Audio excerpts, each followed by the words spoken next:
Good evening, everybody, and welcome to a fantastically fiendish edition of Final Fantasy IV Free Enterprise.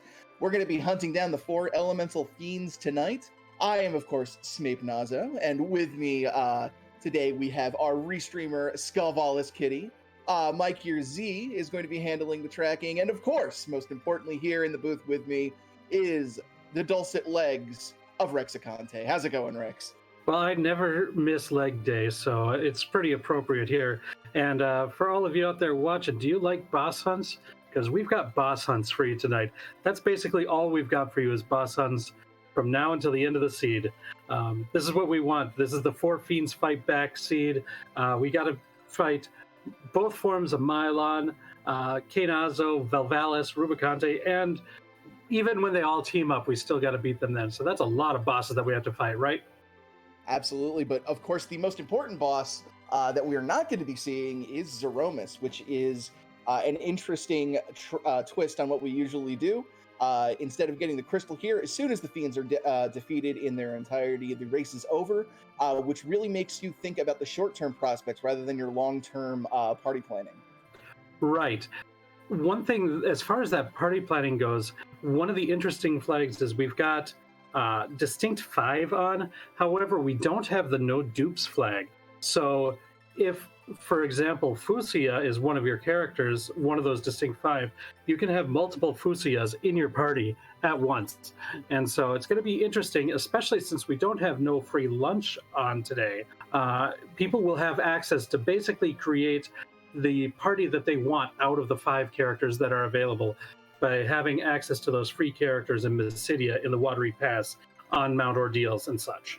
Yeah, and another thing to note here is we do have a couple of glitches enabled to help our runners out that are going to make especially your mage-type characters like Fusoya, like Tella, that have access to deep spell lists very, very useful. The MP overflow glitch is activated, so our runners, if they're able to perform that, can get unlimited MP at their disposal. Also, that warp glitch is on, so no need to do well, you're just talking about dupe characters. How about a couple of Dragoons? Oh, and that Kainazo in the Vigan spot means we are going to need the Baron Key in order to complete it. That crystal that you get, that we're getting as the starting item, that's usually the item that's used to transform Zeromus. But as you mentioned not too long ago, Smarty, we don't need to fight Zeromus this game. So that crystal is just a nice, pretty rock. No other value that it has. Yeah, just some comedic value here from getting what is normally the object of your quest right from the get-go. You'd love to see that any other kind of seed except for this one tonight. Now it's just going to add to that key item total, which really isn't going to matter too much since I'm not expecting a real grind from any of our runners here, since we're just hunting down these bosses and no need to go to the end game. That's correct. And even with that, there's no sirens is the flag that we've got today. So you're not going to be seeing those sirens in shops. You can still occasionally find them in a treasure chest, or if you've got access to Edge, you can steal them. And if you've got them, cracking 1 or 2 of them might be interesting. One other thing that's interesting is you might be seeing some of the treasure chests in Baron as our runners are going to the different places. To be empty or already opened, it looks like. That's because we've got the distinct 70 on, so only 70% of the chests actually will have items in them this seed. Wow, I want to point something out right here on Korhek's screen, getting some incredible value out of this waterfall check here, getting Rydia, and then immediately getting a Stardust Rod out of the next treasure chest. Oh, that's amazing. That's thanks to that T-Pro flag that we have. You might have seen some of that from the bracket flags of the Fabul Gauntlet, but this Watery Pass has really the chance for really good treasures, and that Stardust Rod is really good, especially since you just got Rydia there too. That's a really nice pickup for Korhek early in this seed. Yeah, not only is that going to give a massive boost to Rydia's wisdom score and make her spells hit harder, but it can be used as an item to get that Stardust or Comet spell, whichever you want to refer to it as, for free, which is very, very useful on. It's basically like having unlimited comment. Oh, look at that. We've got Fusoya and Mysidia and the Punch Whisper. Yeah, I think the runners are definitely going to be more excited about Fusia in this one, with no Zeromus looming over this seed.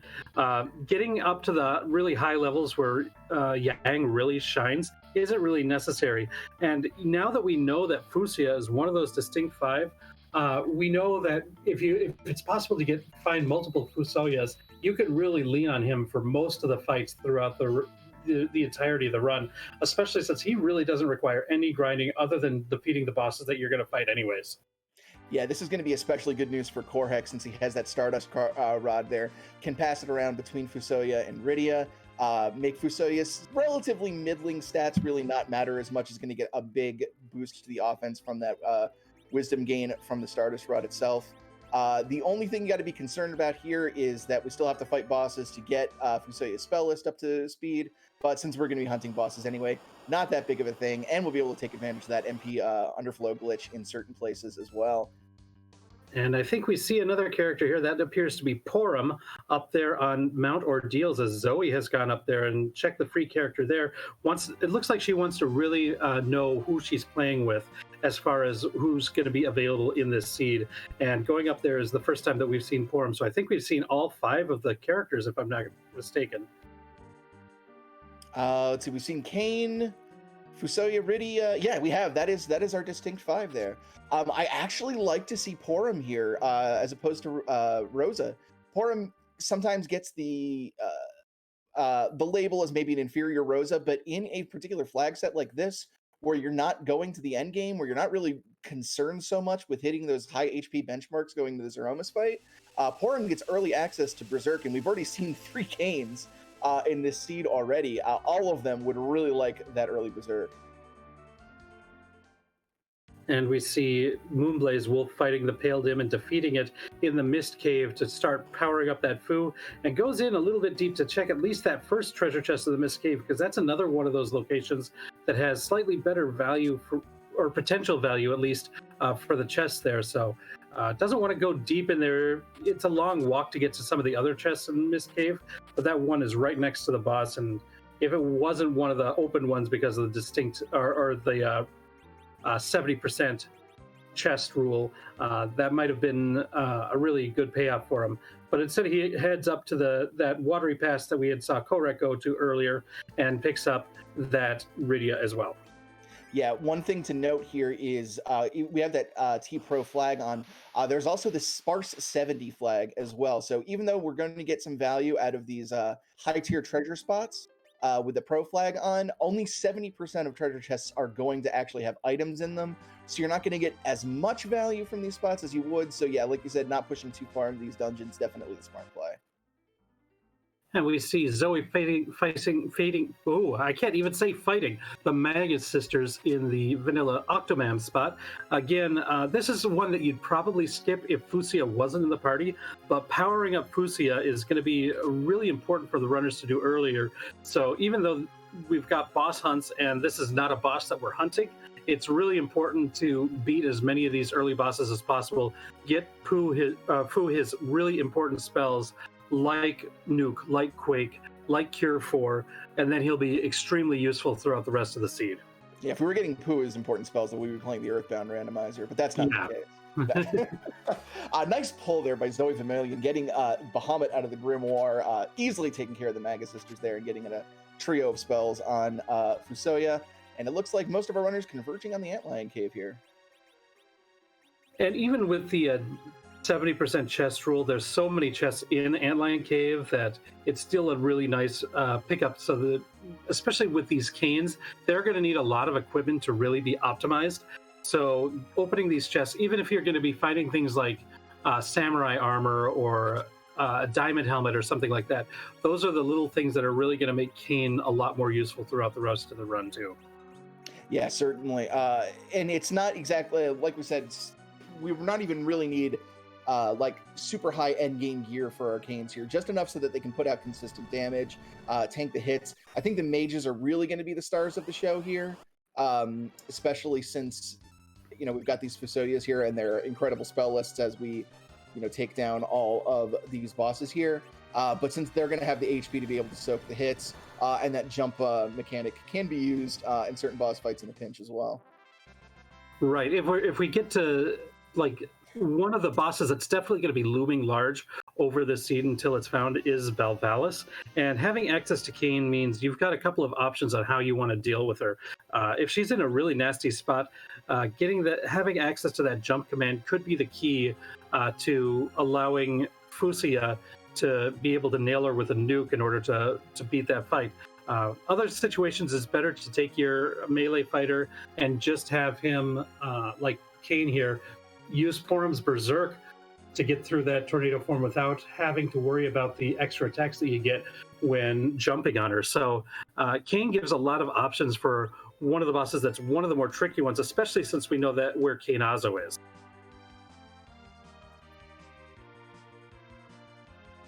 And it looks like the dolls were the boss at the bottom of the Antlion Cave. We saw the use of those stardust in order to get rid of them really easily, and we get a pan for our troubles. So once we get under, this might make the runners want to avoid that Fabul until they can get underground if possible, because then you can do all of Fabul in one go, and that could be a time saver. However, if our underground access is in Fabul, then, you know, them's the breaks.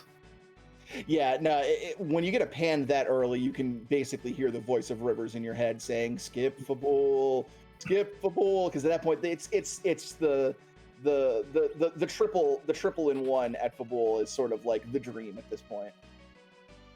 Yeah, and you already know that you're only going to have to go through Sylph once, which is another thing that's really nice about the pan. Absolutely.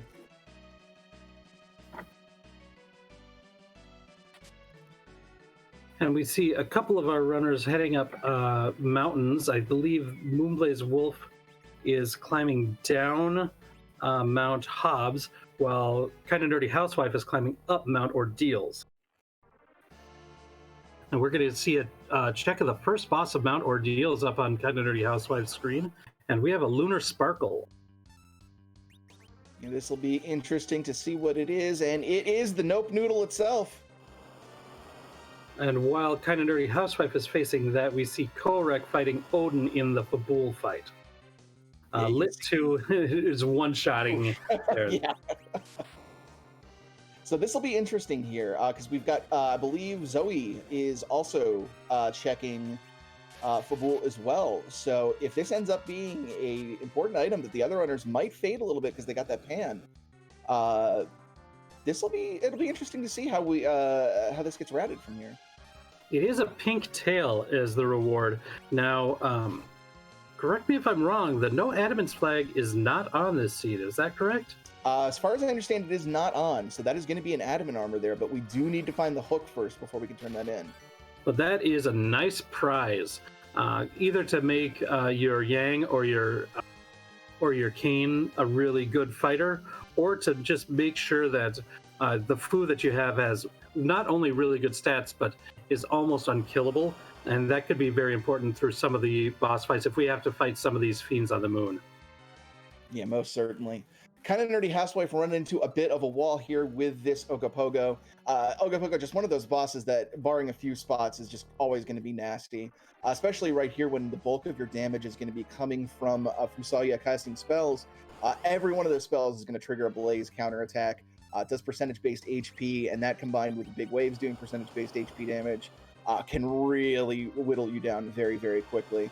But going right back into it and seeing if they can power through it here. Yeah, this is a tough one. This is a spot that's usually one of the easier bosses in the overworld for relative to what level you're supposed to be there. This first fight in Mount Ordeals. However, the Ogopogo is one of these bosses, as you said, that percentage-based attacks, it doesn't really care where it is. It's going to do a lot of damage. So it's a scary prospect. Making use of that vampire item to refill a little bit and get through one of these blazes on Fusia is a pretty heads-up play there. Yeah, Kinda Nerdy Housewife is a little past the halfway mark on the HP on Ogopogo right now. If it just relies on cane jumps, might be able to do it. It's going to be a little close. None of those Fusayas have any real way to heal. There we go. It's down, and Kinda Nerdy Housewife is through. Very, very heads-up play there to get through that fight. Excellently done. Yeah, that was really good because that was at these low levels, before you've really powered up, like using level 2 magic on with Fusia instead of something that's going to one-shot Ogopogo like a nuke or a quake or something like that means you're drawing those counterattacks. So it's difficult at this stage of the game. So that was really well done by Kinda Nerdy Housewife here.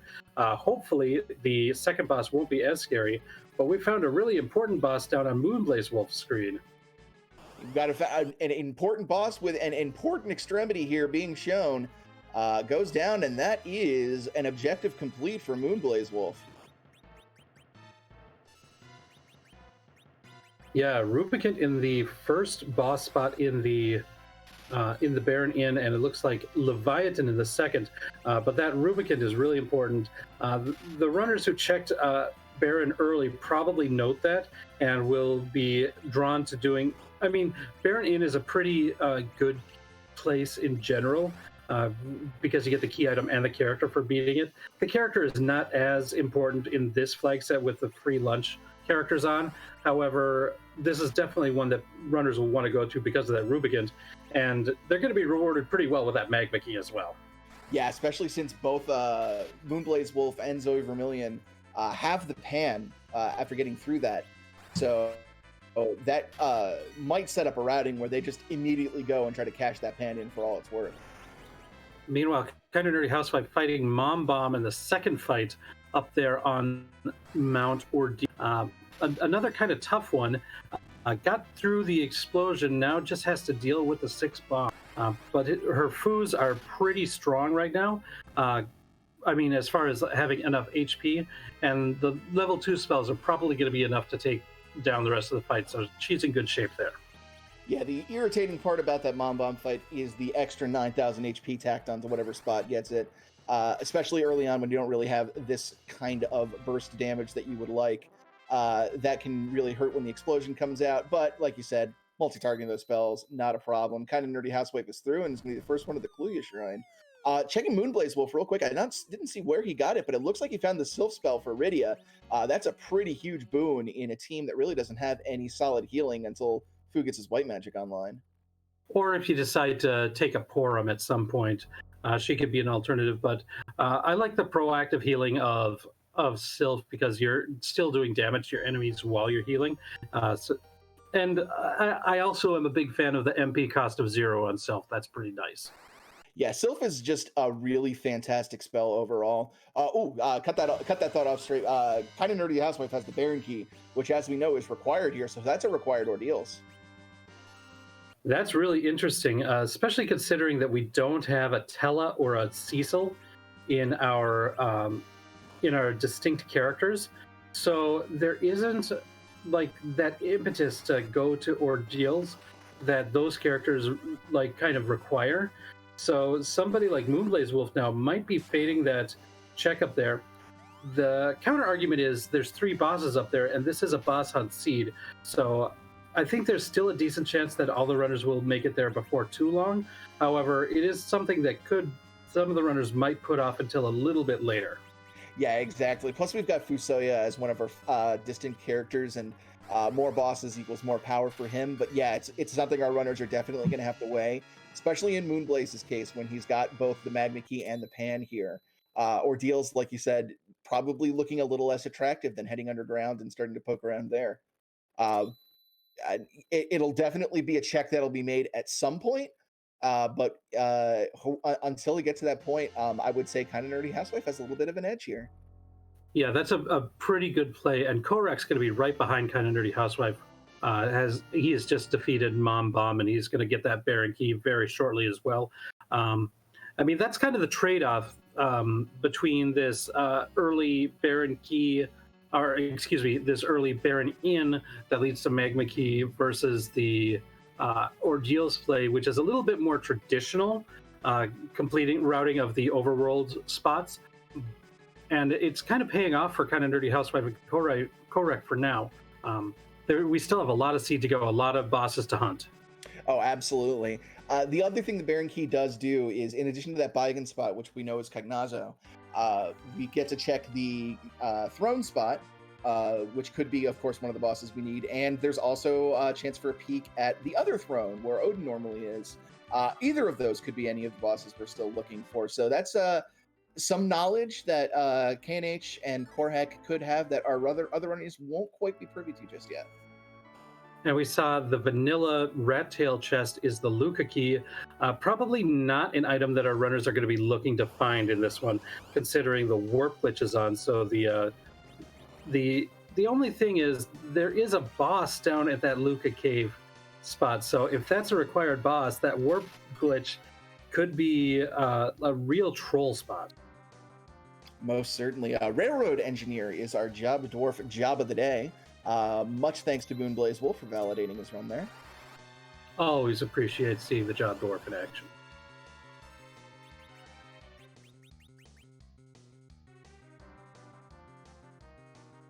Kind of Nerdy Housewife has defeated Rupikant as well, now fighting that Leviathan.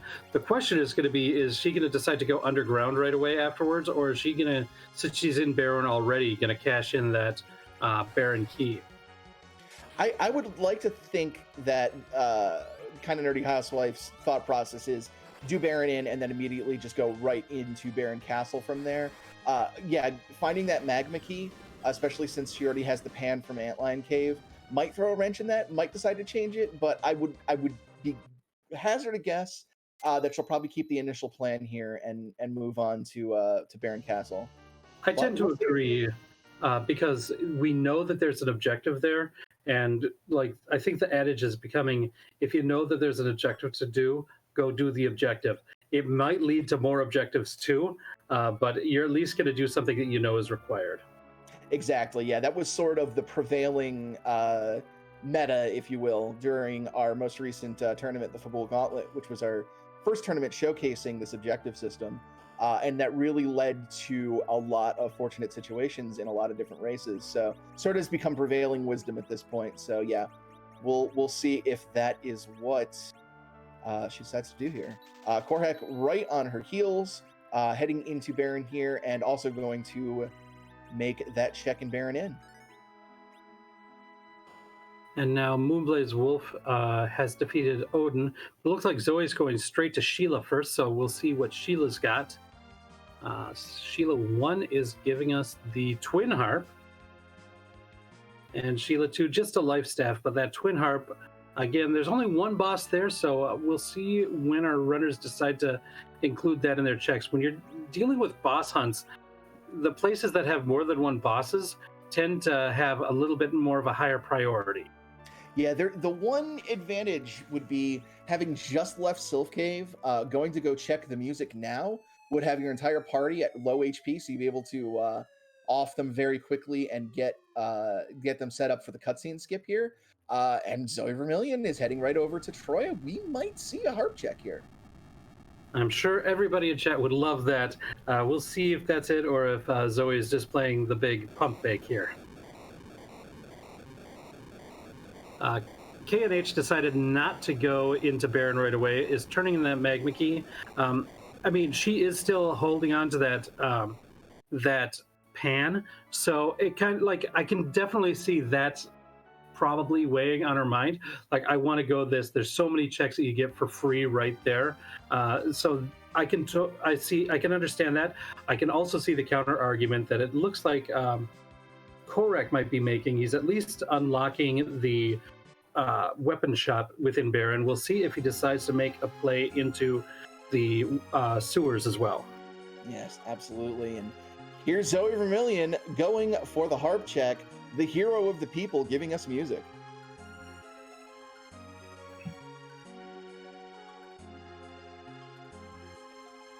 For those that might be a little new to Free Enterprise, we take randomization very seriously around here. So serious that we randomize the music that Edward plays during the cutscene where he saves the party with his music. There are a number of MIDI compositions on the harp done by both Boardface and community member Comlamity that have been programmed into play, and always a joy to see what we get. So as soon as she gets through this cutscene, we'll be able to have a listen. Yeah, and we'll take a little bit of a quiet time during that because it will be time for DJ Spoony B's Rockin' Tunes.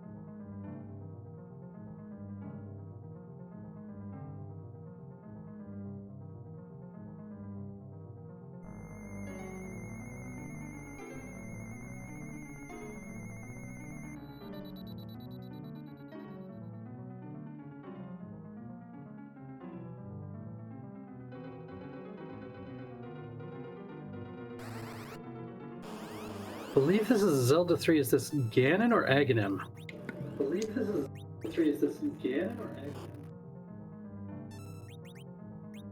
Aghanim? Yeah, that is definitely the final boss fight against Ganon.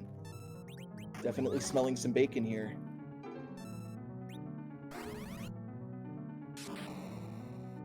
Also worth mentioning, Korek has defeated Kainazo for that objective, and is now we're seeing another boss there, and it looks like the 4 Fiends are on the throne there, so this Baron Key is double required.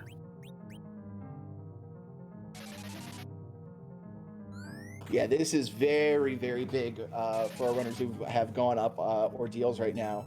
Ordeals is key to almost half of the boss checks here. So that is very, very good news for both Kinda Nerdy Housewife and Korek.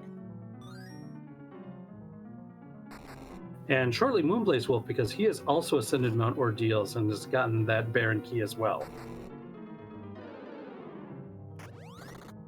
Decided to go there instead of taking the route that Zoe went, finding that Karate Man in the Dark Elf spot. We'll see if this key item pays off for her. Yeah, this could be depending on like how if this is a key item that leads to a number of boss checks. This could also be big for Zoe Vermillion because this is very out of the way. It's a check that not many of our runners would want to make until later in the seed. If it leads to something like a tower key or even like the Earth Crystal would be a big one as well, since that is 3 bosses up in Tower of actually 2 bosses up in Tower of Zot there. Yeah, that could be huge for her in that case. Both the Dark Crystal and the Hook are other big ones that could be found here that could really be a big boon for Zoe. Oh yeah, very good point. This is actually kind of a tough spot for this party as well, but Zoe manages to get through it. Takes a couple casualties, but able to get through it, and that's all that's important in the end. And gets Nuke on her Fusia, so that's going to be huge for the rest of the seed. There's a package. Not a ton of value, but there is one boss lingering behind the package. And it's something you always got to keep in the back of your mind, since it is behind so many cutscenes. It is such a lengthy check to make. But you always got to wonder, is something I need behind the package? Right, that's one that I'm sure Zoe takes a look at that key item like, oh, it's not what I was hoping for, but I can't reset out of this either, because this might be required. Exactly. If it ends up being required, make sure you submit the scene to Invenerable so you can get banned from his Discord server.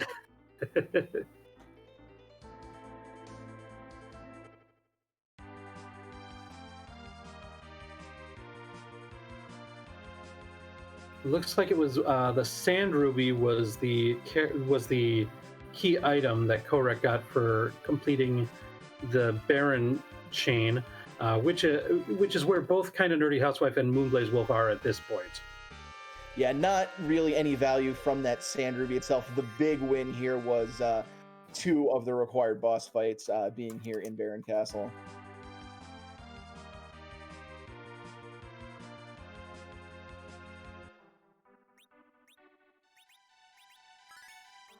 But we're going to see something new as Zoe is continuing to be contrary to what the rest of the runners are doing and is making a Dwarf Castle check. Zoe has learned Warp off of for Fusia, so we'll be able to check at least the key item down in the sealed cave, as well as get 2 boss checks here. So this is going to be something that could be very important for Zoe. Yeah, and we definitely know it's on her mind. We saw going into the magic list there and moving Warp up, so definitely aware of it, definitely something planned here. First boss not required, just Octoman, but we still have that Golbez fight here to check as well. And once you get to this point where Fu learns Nuke, most bosses are not scary anymore. Once we get to we need to get to the really high level bosses, like maybe the Fey March bosses and some of the Moon bosses. But other than that, Nuke makes most of the bosses at this point pretty tame. Yeah, I think the big thing Nuke unlocks at this point is if we see a Darkness Crystal, the moon checks are very, very much on the table. Absolutely. You definitely have the damage to be able to deal with those boss spots, and that is a hefty number of boss checks in one centralized location there. So it's something certainly worthwhile for our runners. That is a Mylon. Ooh, so we've got a required dwarf castle here as well. This is probably one that most of the runners won't fade because of that warp glitch being enabled. The runners are probably going to want to check out that key item in the sealed cave without having to walk down there. So this is one that I imagine that the runners probably will check before too long.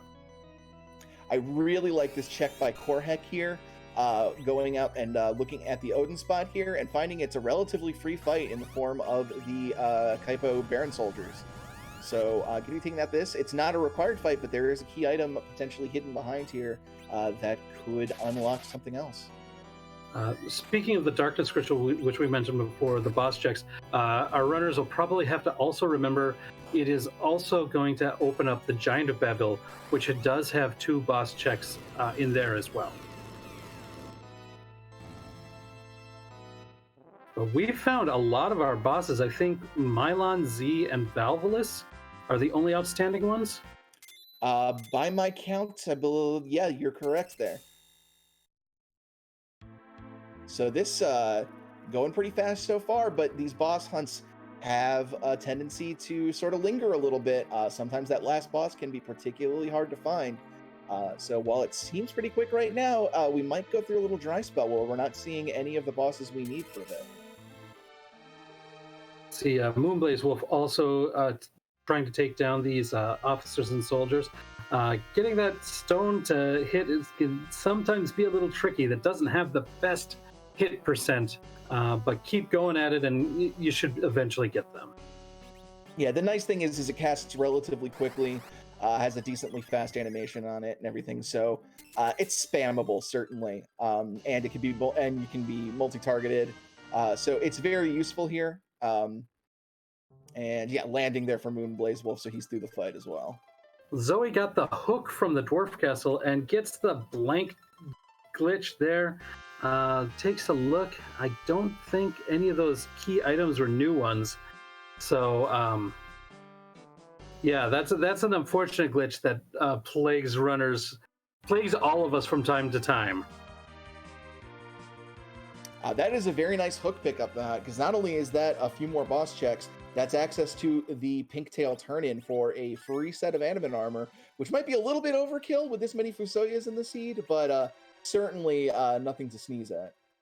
This is an interesting play from Zoe too. Even though she just did the warp glitch, is going into the sealed cave, probably just going to run down, see the boss. If it's Valvolus, Mylon Z, or we got to remember, or wait, do we have free lunch for a key item? Has anyone gone and checked that, or is D missed on the table as well?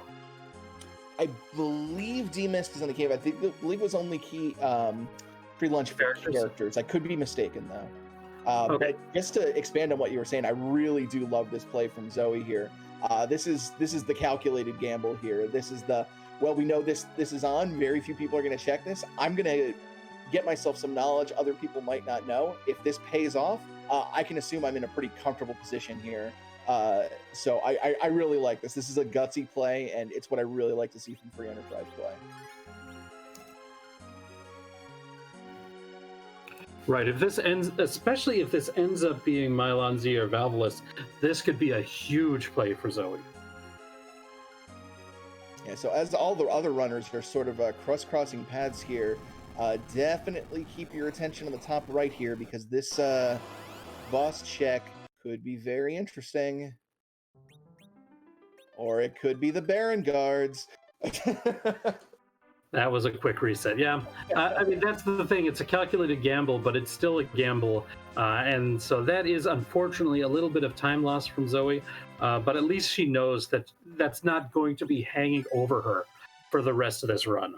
Exactly. And sort of the mental weight that lifts off your shoulders really can't be overstated.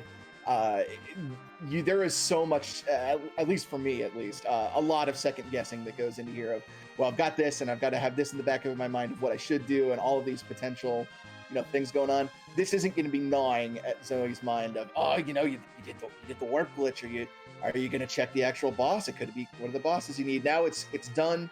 We can focus on efficiency and routing here, and just keep moving forward from here. And so it's going to be interesting to see if any of our other runners decide to make that play that Zoe did. We're seeing Moonblaze Wolf and Korek both completing this dwarf castle right now. I imagine they're both going to take advantage of that warp glitch since it is on the table. But are they going to go and check that boss, or when are they going to decide it's going to be important to go there? Because if they don't do that, that could be some time that they catch Zoe on. Yeah, it'll also be interesting to see that hook that they're going to get if anyone wants to follow up on that immediately and go check those bosses down there. And get a nice adamant armor for your troubles on the way. Yeah, I mean, that's the... Oh, wow, that's Volvalis at the top of tower. We're down to one boss we need to find. Ooh, another Zamble from Gamble. I called it a Zamble because Zoe spells with a Z. A Zamble from Zoe, going on Keyless Tower and finding Valvalis at the top. That's pretty big. Motion to call the Keyless Tower the Zamble from now on. The Zamble. It is the Zamble. So yeah, as you mentioned before, Kain really opens up your options for this fight. Instead of just having to really power your way through her incredibly high physical and magical evade, you can use Kain to set her to her other AI phase, where she doesn't have that evasion, but she's going to come with a physical punch coming out of things. The big thing here is getting your Foos to cast Nuke while she's got that evasion gone, though honestly, even with the Whirlwind up, Nuke is still hitting very hard, so shouldn't be much long for this world. There are certain spots where it's more beneficial to keep her in that tornado form, and a lot of runners, myself included, don't either have the knowledge or the spreadsheet up when I'm playing to know, so I just go with the trial and error. I cast Nuke with Foo, and if it hits, that's great. If not, what am I gonna do? Yeah, I just go by the old adage of just panicking whenever I see Volvalis, because I'm just gonna assume everything's gonna be terrible. And you'll have to bear with me. The stream is stuttering on my end. Yeah, it looks like we're caught up with it here.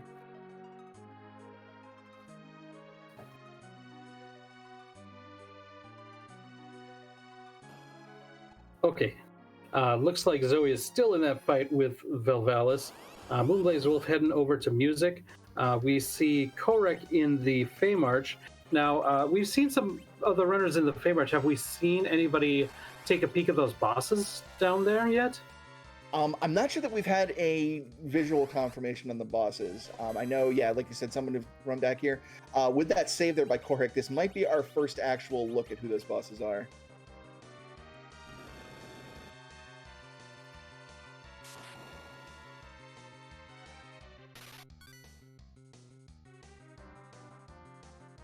And then another question that's going to be is, when will Zoe go through the Mount Ordeals? Because she's done a good job of finding some of the other required things early. She found that Dwarf Castle requirement early. She found that Valvalis before anybody else.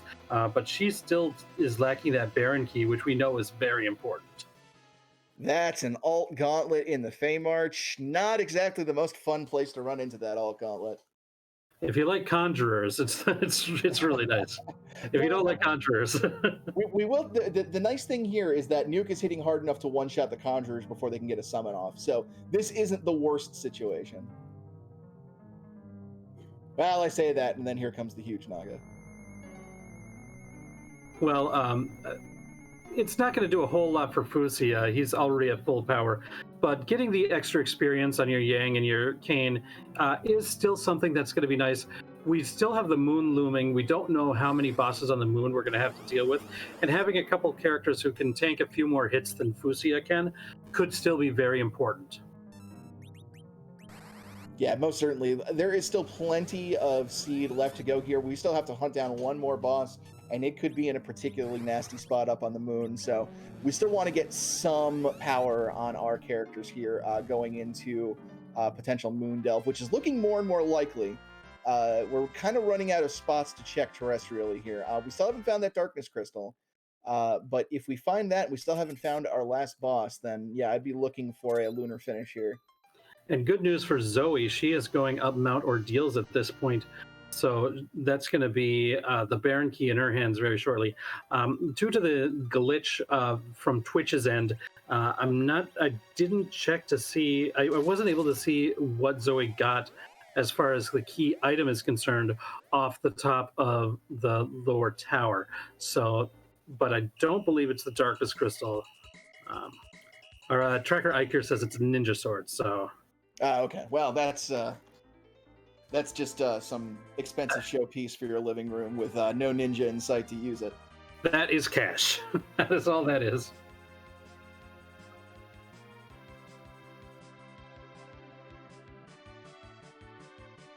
And it might be a good time. I mentioned Iker, our tracker, tonight.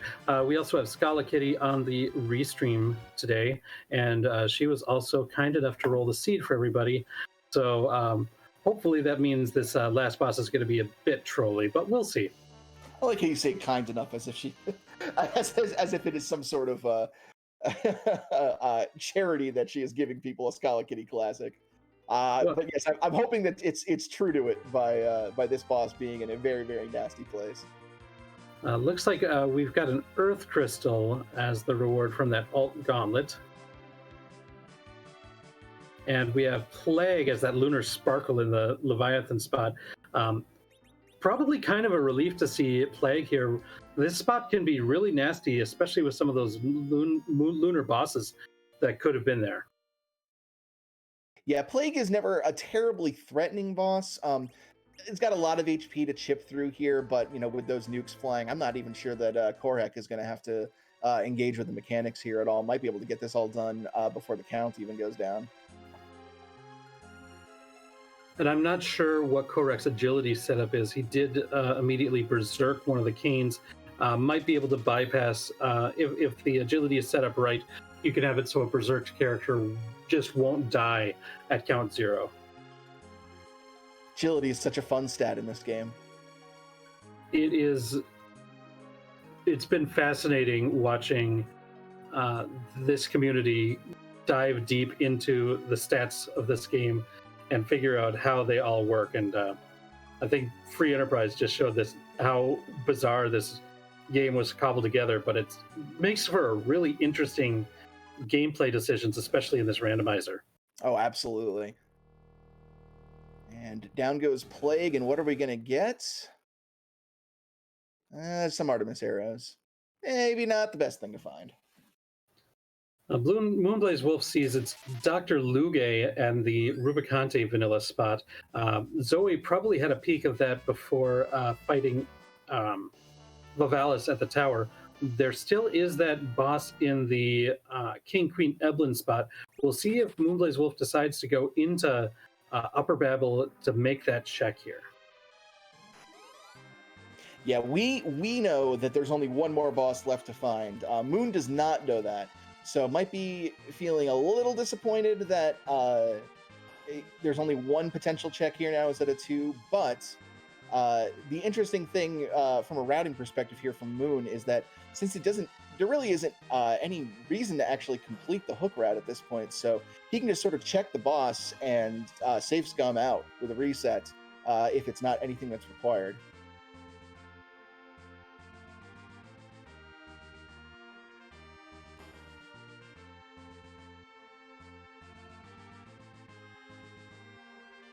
And we're finally turning in that pan for an Ninja. I'm sorry, go ahead.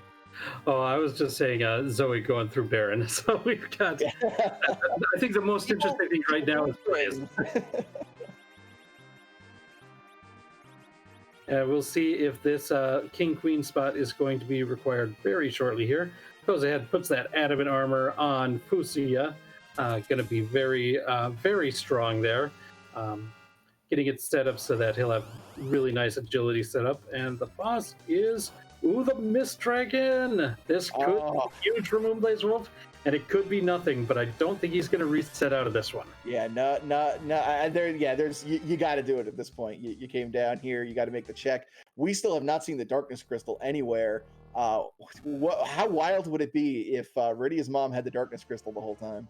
Ooh, and if Rydia's mom has the Darkness Crystal with this location for Mist Dragon, that is sick.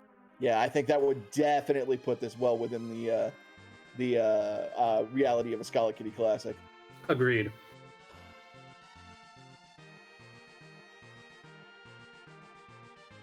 And we've gotten two musics. Why not a third? Is Kind of Nerdy Housewife is heading into Cave Magnus to give us a re-reprise.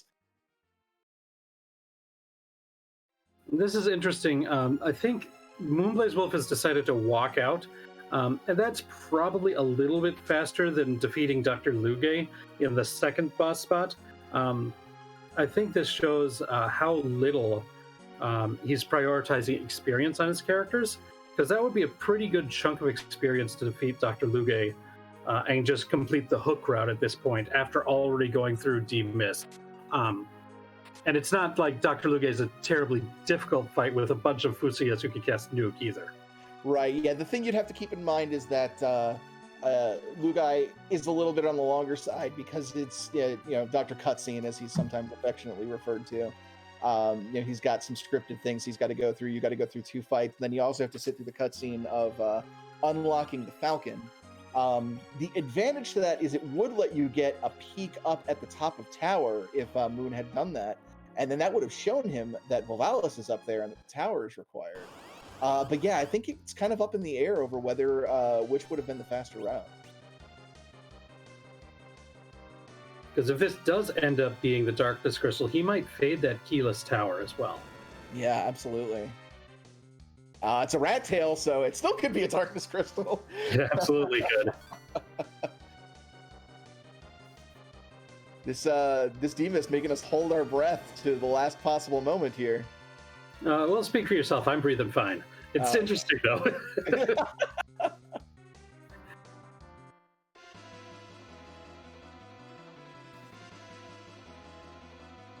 You can see a couple of our runners, KNH and Korek, in that music spot here now.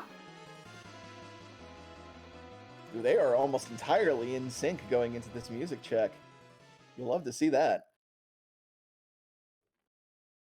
That's a Stardust Rod. Stardust Rod. I mean, it's a decent equipment, but that's not anything that Blaze needs at this time. So now I'm trying to think of what checks are left. The Earth Crystal, I believe we haven't seen, because Korek got that from defeating the Alt Gauntlet. Right. So yeah, that would have to be at least something that leads to the Darkness Crystal, right? Unless I'm mistaken. Unless there's another spot that that you and I are both forgetting, I think that's the only one that we haven't seen.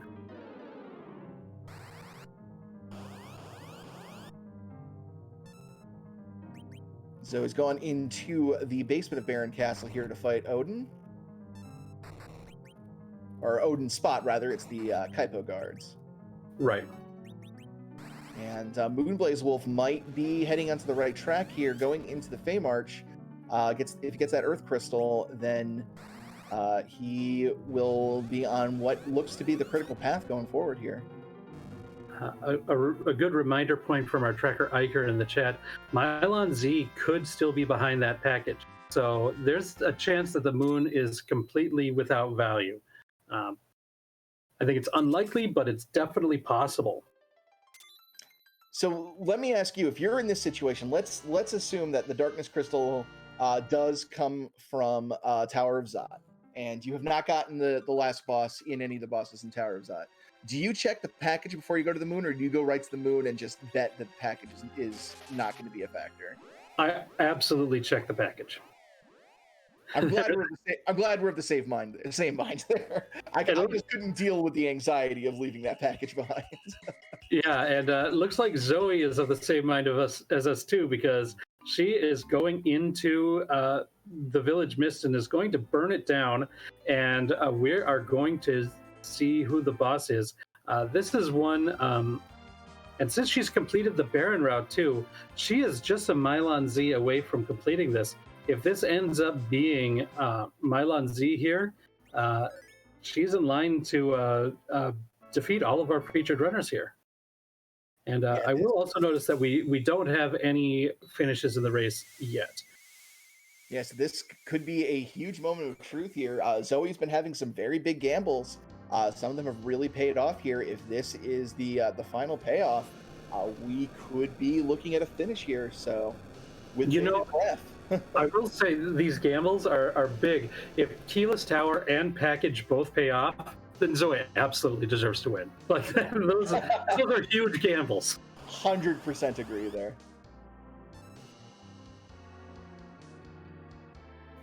But Korek is going up that Tower of Zot right now, so we are going to see if the boss that we need is up there, or if this leads to that Darkness Crystal, which it should, and then we'll see if that's where we need to go in order to find Mylon Z. Yeah, first boss is Bahamut, so nothing value there. We're going to have to check the Vanilla Vivala spot next to see if this is going to pay out in any way other than potential moon access. And correct me if I'm wrong, but I believe Zoe is still the only one of our featured runners to have checked that Keyless Tower as well. I believe you're correct. Ooh, just a Lunar Sparkle. Still like the check. I was, as a commentator, we've got to remain impartial, but I was really hoping that was going to be it. that would have been sweet. Zoe make a double check, making use of that tracking menu that's been added into Free Enterprise. Very useful tool added in. Just a quick reminder to Zoe that, yes, all I need is Mylon Z.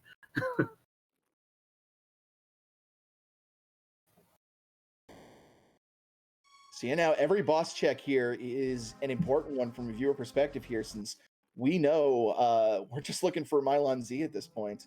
The only one of our featured runners here that knows that that's all they're looking for is Zoe Vermillion, since nobody else has made that trek to the top of Keyless Tower here. Moonblaze Wolf did have to reset that plague fight, did take a wipe on the first one, just unable to put out enough damage quickly enough to get through the Doom cycle there.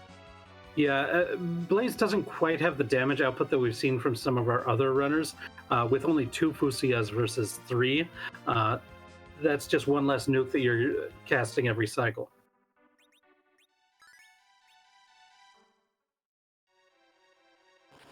Korek finding the second boss is not Mylon Z, it is the CPU. Decides to just throw a caution to the wind and quake it up. Not worried about the Globe 199. Takes it down before the Globe 199 hits anyways, so well done there for Korek. Yeah, so unless this is a Tower Key, and Tower Key is the required boss, it's looking like this is going to be something locked behind something on the moon.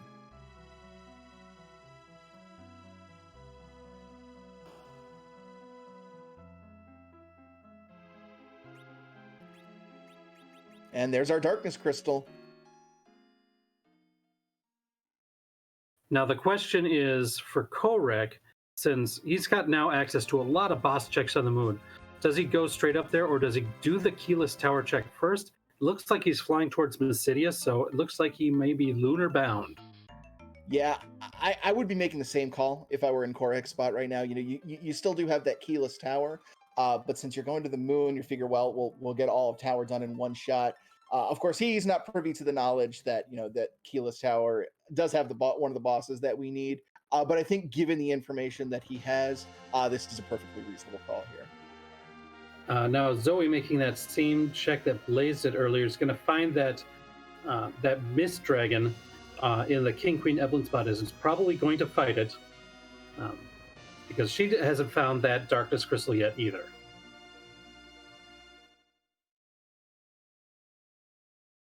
Oh, and Jeeva's making a very good point in chat that you had mentioned earlier that, yeah, we still do have the Giant on the table as well. There's 2 bosses in there. So the Darkness Crystal isn't just lunar access here. We are also getting access to the Giant. But, Korek switching airships here, maybe doing a little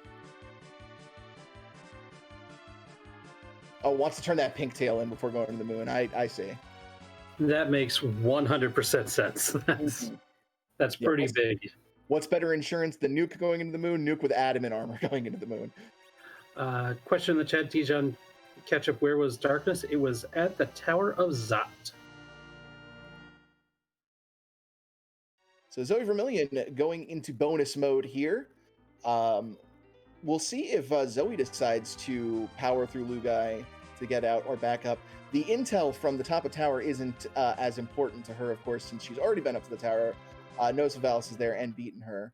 But it'll be interesting to see what ends up being the really faster option to get out of here.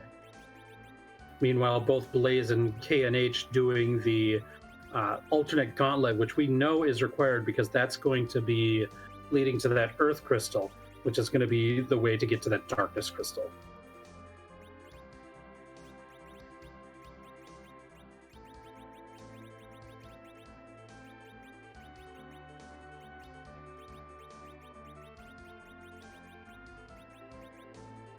Some spell shuffling here for Korhek, getting that all-important Nuke and Quake spells, easy access there at the top of the list.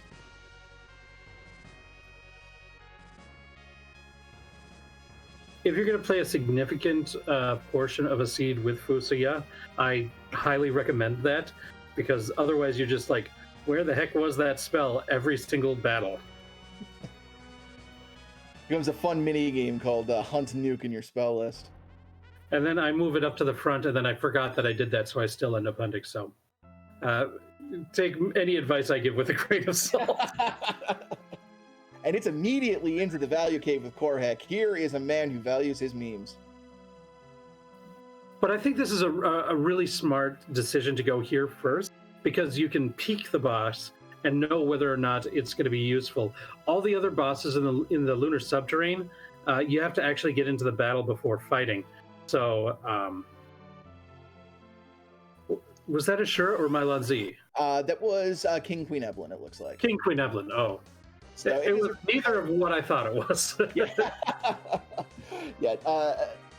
Still want to do it, though, since it's free, and it could have a key item that locks a boss, which I believe at this point could only be the tower key.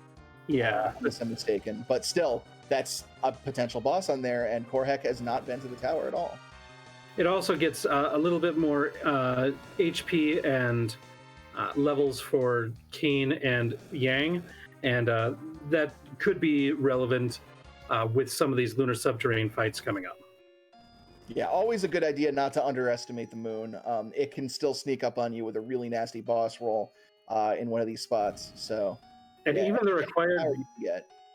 the required boss of Mylon Z, if Mylon Z is sitting in that vanilla wyvern spot, it's going to be a pretty scary fight.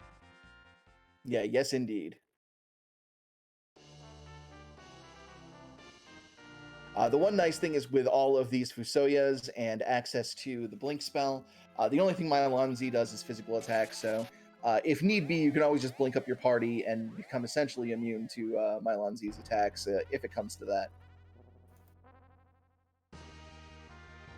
Then again, with one of your Fusuyas having that adamant armor equipped, just using Nuke with that Fusuya is probably going to be enough to get you through Mylon Z wherever he is. Yeah, but if you want to be tactical, you've got the option. But I guess, yeah, Brute Force wins in the end. Comment in chat from Mechalink, nobody's checked the Luca Cave spot. Actually, Zoe did check that, and we know it is not required. Yeah, it was the Baron Guards, I believe. Yes.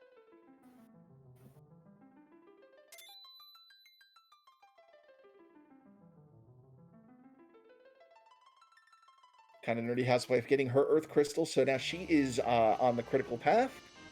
Zoe Vermilion getting the Rat Tail from Rydia's mom, just going to lead to a Stardust Rod.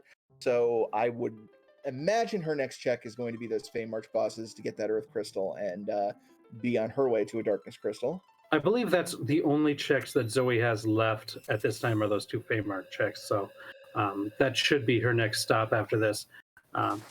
Moonblaze Wolf in the Tower of Zot, going to be just defeated Bahamut. Will be beating CPU for that Darkness Crystal shortly, while Korek is diving into the Lunar Subterranean and looks like he's going for a top down routing. Yeah, I do kind of like this. A lot of people favor that bottom up. The big advantage of the bottom up is that it's denser with key items. But since this is largely a boss check, I do kind of like this this top down play here. Just trying to just sweep through the whole moon, get it done, get it over with. And Korek finding Ashura in the vanilla pale dim spot. With good use of reflected spells, should be a pretty easy takedown here.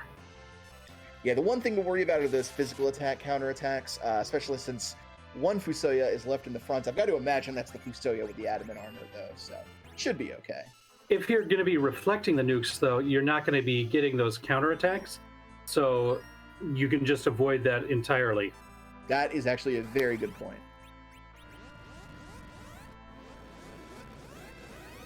Answering question in chat here from Marty56. Nobody has finished yet. As soon as we get a finish, we will let y'all know. But yeah, everyone is still in the race at this point. I believe we had something like 25 entrants here tonight. I didn't see the number, but that's about what we've been running on Mondays, and so yeah, I would imagine something. And I like Blaze's strategy of using Medio on the CPU because I hate that boss. Yeah, anytime you can avoid having to finesse your way around the annoying attributes of the CPU fight and just blow it to Kingdom Come is incredibly cathartic.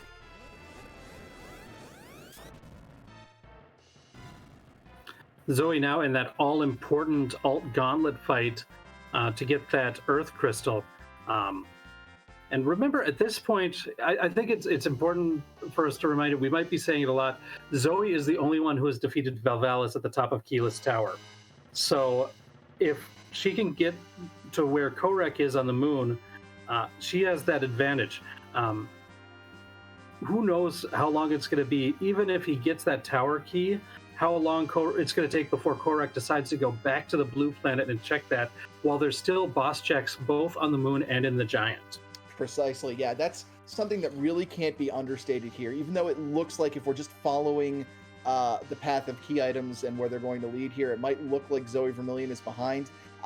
Yeah, that the fact that she is just one boss away from finishing is huge, because even if Korek finds, or any of these other people, if they head to the moon and find Mylon Z, they're still going to have to complete full clear the moon for completion's sake, because they don't know that Valvalis is at the top of the tower, and it might be some time before they go down there to check. Meanwhile, depending on how Zoe Vermilion decides to tackle the moon when she gets there, all she has to do is defeat Mylon Z, and it's over. There's no Zeromus phase or anything in this flag set.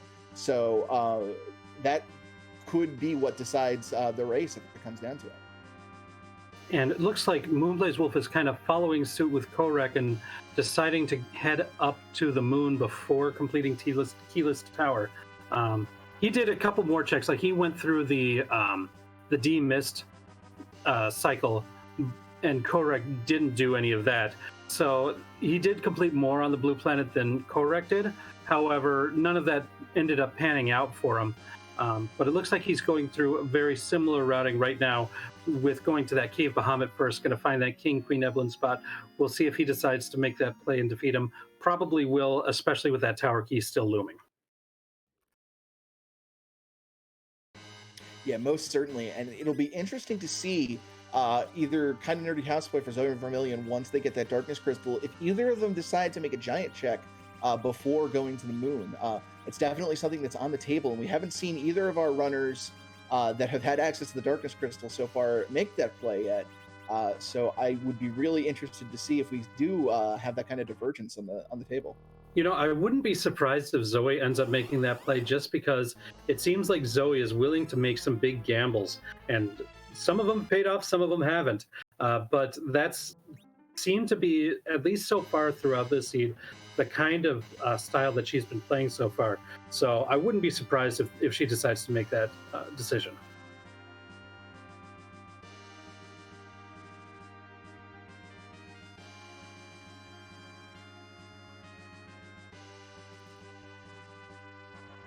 And was that Golbez, and did Korek just nope out of Golbez there? I believe so. I don't blame him one bit. No amount of tower key is gonna make me want to sit through Golbez at this point when there are still 3 perfectly fine, not Golbez bosses left on the moon.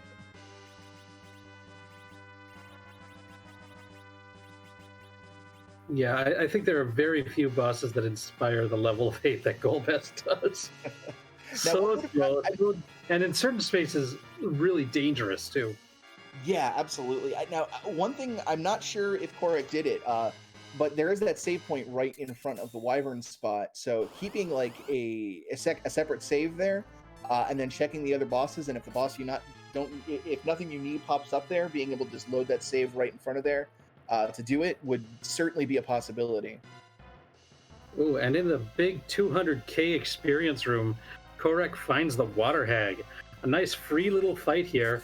Gonna have access to 2 key item checks afterwards.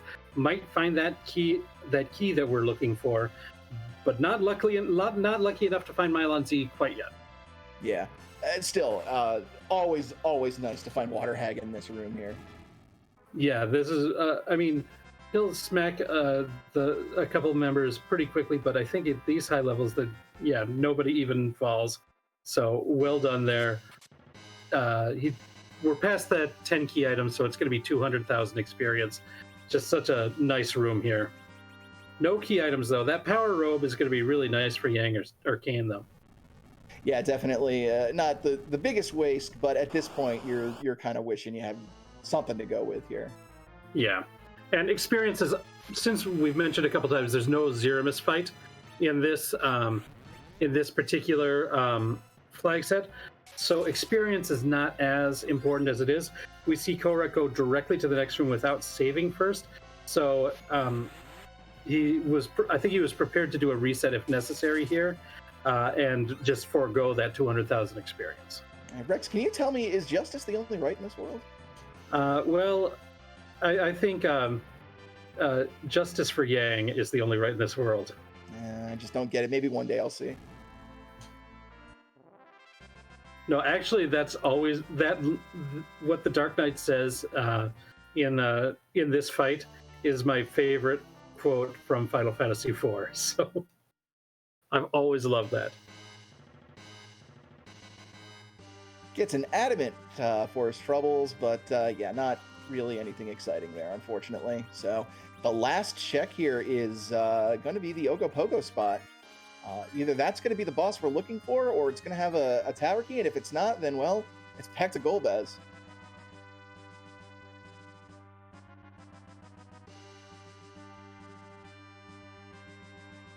And Korek's got to be a little bit frustrated now, not finding either Valvolus or Mylon Z on the moon.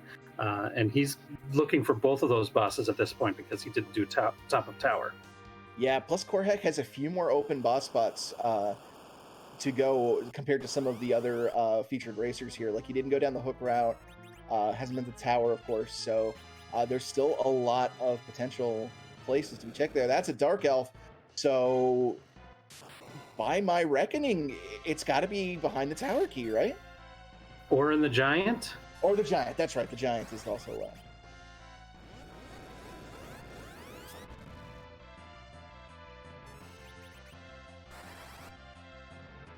Now, both Kind of Nerdy Housewife and Zoe have defeated the Alt Gauntlet, but they want to make sure that they don't leave this plague fight on the table. So they are busy trying to defeat him. We know that this is not a required. You get just a pack of Artemis arrows for defeating this. But since they don't know it, they are going through this one, and it's proving to be pretty tough. We see Kind of Nerdy Housewife take a reset here. This is a tricky one. There's a lot of HP to get through, and if you don't have the agility set up for a free berserk through, you're doing the knock out one of your characters and revive them strategy, which is effective, but it means that you're taking less time to do that damage that you need to do to Plague. It's tricky to balance that one, especially in a tough spot like this, but it's what you got to do. Yeah, most certainly. And Korek is through. Doesn't look like, he got the spoon there, so just resetting out, and he is gonna have to giving up on Golbez. Ooh. This might be bad news for Korek. If the boss is not on the giant, then Golbez has to have the tower key at this point, right? I don't think there's anything else that it could be. Now, of course, Korek still has that rat tail out there too. And he's left a couple spots on the blue planet, most notably where that D mist is. So that's something to keep in mind. But yeah, I think as far as we're concerned, what we've seen, I think that has to be the tower key. So if that tower key is required, like if Mylon Z is sitting behind there, then that could be bad news for Korek. Alternatively, if Mylon Z is in this giant, and if either Zoe or Kinda Dirty Housewife decides to make that play, they could really make up a lot of time, especially Zoe with her having already defeated Valvolus. Yeah, absolutely. This is going to be key right here. Are these boss checks on Korek's screen? So make sure you're watching that. We're going to see very, very soon whether Golbez is blocking access to the last boss that we need, or if it's just been waiting in the Giant of Babel this whole time. Well, the other thing is, even if the giant does yield Mylon Z immediately, that could still be good news for Korek, because he might do Keyless Tower before diving into the King Queen Evelyn spot, and before going back to Golbez. And it looks like we see Mylon Z in the first fight here in the Giant of Babel. This could be very good for Korek, depending on his routing afterwards. Yeah, this is definitely a bigger sigh of relief watching as a runner than maybe Korek feels himself. Probably doesn't realize just how big this was, finding Mylon Z here, knowing what we know, that the last key item that could lead to a boss check was sitting there behind Golbez, but that is not going to be necessary. The only thing left behind this is the tower check. So yeah, Korek is in a much better position now here, just has to get through this fight. Then just has to make the decision of where to go from here. Of course, we know the right decision is the keyless tower, but we'll see what he ultimately decides to do. But leaving that key item check available behind Golbez, he still might decide to do that first. I can't. It's really hard to tell which one which decision the runners are going to make. Based on how fast he decided to ditch fighting Golbez there, makes me kind of think that he might lean towards checking Keyless Tower before retrying that Golbez fight. But I mean, it's really hard to predict something like this. Yeah, absolutely. This is really going to be. It's all going to be determined by our runners' routing decisions from here. Zoe Vermilion is about to get hands on that darkness crystal, and then it's going to be the crucial decision: do I go to the moon or do I go to the giant? If Zoe decides to go to the giant, then this could be GG for Zoe. If she doesn't, that's going to leave some room for Korek to make the decision. And once he decides to go to the tower, then it's going to be his race. So very, very close here. Now, I imagine Korek is going to save and check that second boss here, because he's still looking for that Valvolus. So that's going to be a little bit of time that no matter what, Zoe is not going to need. Yeah, right you are. I can't imagine Korek is actually going to fight whatever is here. I agree. Because at this point, you're just looking for that last boss, and finishing the giant gets you nothing as far as progression goes.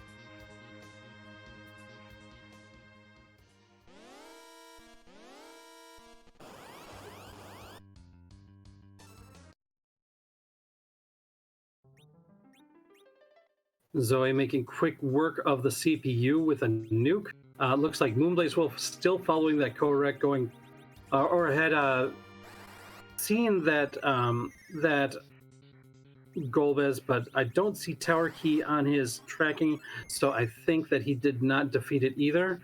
Is going to go and fight that Ashura in the Paladim spot here. Yeah, can I just say, Zoe Vermilion has been making so many gutsy calls all night. Can we appreciate the guts of throwing a nuke out and trying to get it in before the wall goes up on CPU? That's really great there.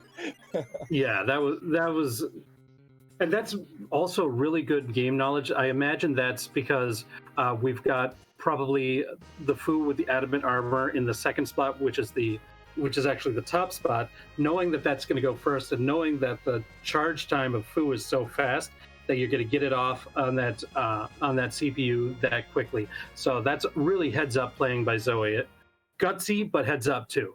Absolutely. I do want to throw it out there. We have had our first finisher in the community race tonight. It's a Starman finishing in first place with a time of 1 hour, 13 minutes, 6 seconds. So GG to It's a Starman. Just to remind all runners, our 4 featured runners here are not the only ones racing. We have just north of 20 racers here running in this actual race here. So yeah, definitely big shout outs to them for taking the win here tonight. Yeah, big GG's to It's a Starman. Been noticing they've been getting a lot of really nice times on both Seat of the Weeks and community races recently. So very good job there. But here comes the interesting thing. Korek is deciding to check the boss at package before going to a tower. Now, since he's on a boss hunt, he might prioritize the check in Evelyn before Keyless Tower. That's a possibility there. And the big question is Zoe going to make that huge gamble of going to the giant first? And she talks to the crystal. She's going up to the moon instead. And that's going to really open the door for Korak. Yeah, that was going to be the crucial decision here, was what Zoe decided to do.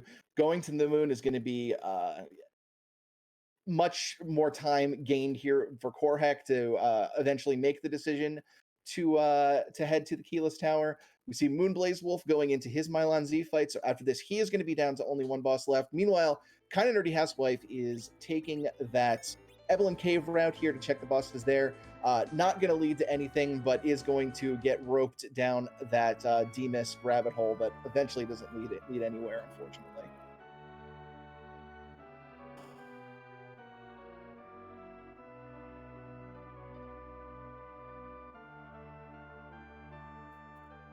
Now, for Zoe, I think fighting the bosses, I mean, it's tough because that tower key is still looming large over Zoe's thought process here. Of course, we know that it's not going to be needing anything, but now instead of Korek being the one who's might be chasing key items that aren't needed, Zoe's the one that's in that position. Yeah, and it's just a really frustrating thing, because if you're in that mindset, where our runners are here, knowing what they have now, you really can't afford to be skipping bosses here, because that tower key is hanging over your head like the Doom of Damocles. There's always the possibility that that's going to be the last boss you need. So we really can't just skip things, because we need that key item as well. And the quicker you get it, the quicker you can just start face checking bosses. And it's kind of a pity for if you're looking at it from Zoe's point of view, because like Korek is opening the door. If Zoe had gone giant, she would have been in such great shape, because Korek is prioritizing some of these other checks on the blue planet before making that keyless tower check. And it really makes sense from Korek's point of view. Wanted to get through the package one, just make sure that that's not it, because you don't want that one hanging over you. And then this place where he's going next, there's 2 boss checks instead of just one. He sees Dr. Luge here, but he has to go through that Demis chain, which, as you mentioned, K&H is going to be going through, is going to be routed through that rat tail too. So Zoe would have had all the time in the world to go and defeat Mylon Z, but you make the gambles early, but you're making these choices which are a bit more conservative, but they're the mathematical correct choice. There's just so many more boss checks on the moon. Precisely. And while all this is happening, the door might have been left open here for Moon Blazewolf to just kind of sneak in and snatch a victory here among our restreamed runners. He just has Mylon Z down. He's just one keyless tower check away from getting victory here, and he has already checked a lot of these spots that our runners are now checking as well. Right. That package, I think Moonblaze Wolf still has to check if he decides to. Um, Otherwise, it's just Keyless Tower and Golbez. So this definitely could open the door for Moonblaze Wolf. But we do have a second place finisher. Coffee and Chocobos finished at second place at 1 hour, 18 minutes, and 4 seconds. So big GGs to Coffee and Chocobos. Yeah, definitely. Excellent times here being put in by these runners here on what ended up being a particularly tricky seed as far as routing is concerned. Yeah, like Keyless Tower is something that some runners like to check and other runners really dislike checking.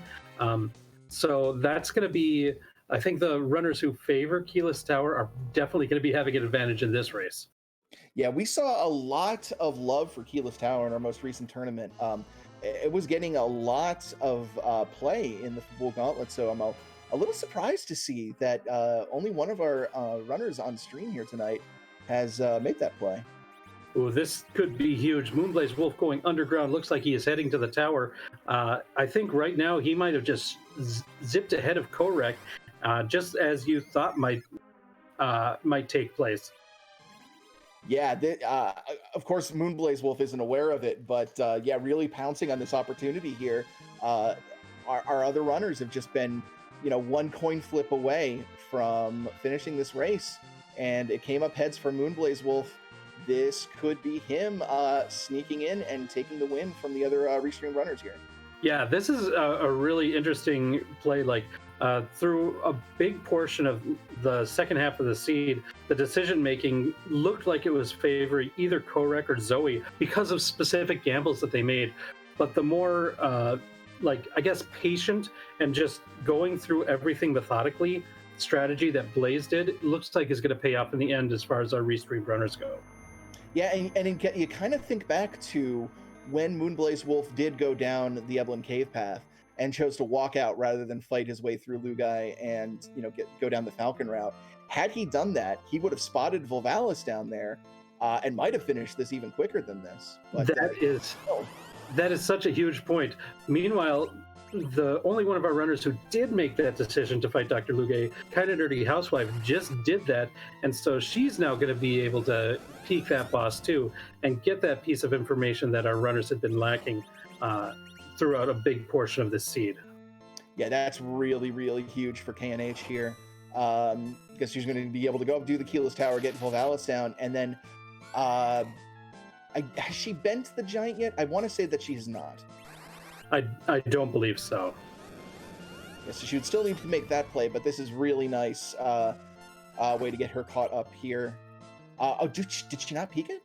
I don't think she did. Oh, no. Oh, very unfortunate. But still, going into the underground now, there's still a chance that she does go and make the play of the Keyless Tower. And we do have a third place finisher. Dusty Grip has finished in third place at 1 hour, 21 minutes, and 2 seconds. So big GG's to Dusty. And it looks like Moonblaze Wolf has defeated Valvalis. We should be getting that notification shortly.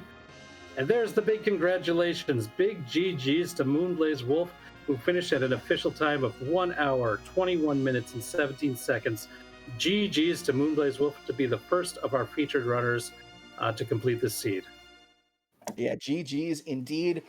Just making the right calls when it counted there, while our other runners were sort of struggling to make the connection on the last boss fight here. Moonblaze Wolf sneaks in and grabs the ring from them. So very, very well played by Moonblaze Wolf. We'll see if we can get him in here for a brief interview.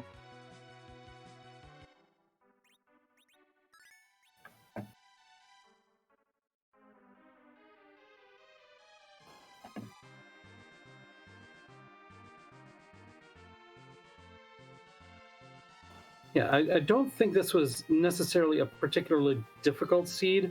The party that we're giving, if you have access to 2 or 3 Fusias, difficulty isn't really what it is. So it really comes down to decisions and routing, whether the gambles that you make pay off, or if your strategy of getting through everything is just going to be the most efficient play. And I believe we are joined by Moonblaze Wolf. GG's Blaze. Hey, thank you. GG's. One thing I wanted to ask you about is obviously the last boss you had to hunt down there was Volvalis at the top of tower. Was there ever a point where you were considering, when you went through the Evelyn cave route, going through Dr. Lugai and trying to just go grab the Falcon there instead of walking out? Yeah, I was actually thinking about that quite a bit when I was cleaning up the moon and realizing sort of what I had left. And I think the thing was, and it's such a weird seed because you have those foos the whole time. I was purely making a time consideration when I was debating after I killed that Demist, whether to walk out or fight through Lugai. Any boss other than Lugai, I probably just like go through it, but he takes so long. And then I was kind of thinking about it afterwards, and I was like, man, if I had just done that, I could have peeked the top of tower, and it would have been basically like doing that check because I would have had the information. So yeah, it didn't occur to me at the time, but afterwards it totally did. And yeah, it would have been a really good play for sure. Well, you weren't alone in making that play. Three of the restream runners basically handled it the exact same way that you did. But I think that's one of those where it's like making that decision on the fly, because of course you see Dr. Lugai and you know it's a slow fight. Like, I don't want to deal with that, but it's that one step ahead that sometimes can pay off. It might not have, but in this case, it absolutely would have. Oh, totally. And like checking the boss is basically doing the check at that point. So yeah, that would have been a much better play in retrospect. But again, that's just such a weird situation to get into. And you walk down there and you find that demist, and I was like really excited to have found that. I thought that was a potentially, kind of like a game breaking thing because, I didn't know where the darkness crystal was or anything at that point. So it's in your mind, you're just like, oh man, I got to go do this demist check as fast as possible. What's the best way to do that? When in reality, you could have kept going forward and basically done a whole other check along the way. So no, you guys are totally right to call that out, and it was a good learning experience for me. Yeah, no, there was plenty to distract you from that play. The only reason it would even occur to us is because of that by that point, Zoe Vermillion had actually made the Keyless Tower check on stream, so we knew Volvalis was there. So we were kind of wondering, wow, if he goes through, he's going to make this check and get this done. So turning around there kind of like extended things out, but no, still very well done. This was kind of a routing exercise, sort of from beginning to end. There really wasn't much difficulty as far as the combat goes, but with the party setup. Can you kind of give us an idea of just sort of what your general routing strategy was going through this?